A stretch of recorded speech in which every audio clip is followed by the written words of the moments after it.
SIT स्थापन आहे, चांगल्या प्रकारे चौकशी चालू आहे।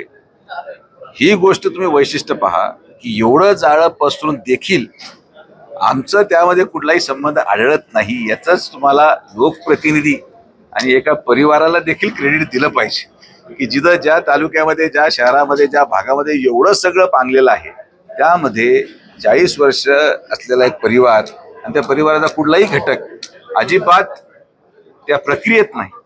लोकप्रतिनिधी असा असला पाहिजे।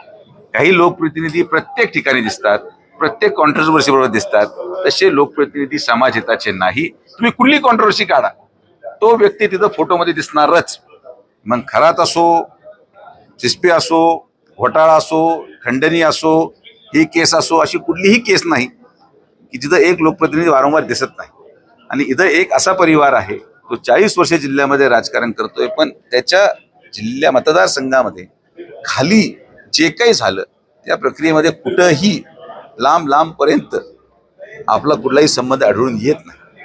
माझं सांगायचं तात्पर्य एवढंच की खरात प्रकारामध्ये जे गोष्टी घडल्या त्या निष्पाप लोकांचं बळी गेला। काल असं कळालं संस्थांचे कर्मचारी होता किंवा ज्या महिलांची आबरू आणि ह्या सगळ्या प्रक्रियेत घडलेल्या आहेत, तर पोलीस योग्य ती कारवाई करेल आणि अजून भरपूर गोष्टी उघडणार आहेत। अजून आपण अकाउंट स्टेटमेंट्स आता बाहेर पडायला लागलेत। काही त्या ठिकाणी मी मान्य करेल की अकाउंट स्टेटमेंट्स आल्यानंतर बरेचसे लोक हे कोणी ना कोणीतरी पदाधिकारी असू शकतो पक्षाचा, किंबहुना कोणत्या पक्षाचा असू शकतो, त्याच्या खात्यामध्ये पैसे टाकतो, आमच्या गटाचा एखादा माजी नगरसेवक असेल, पण ते प्रकरण व्यक्तिशः आहे।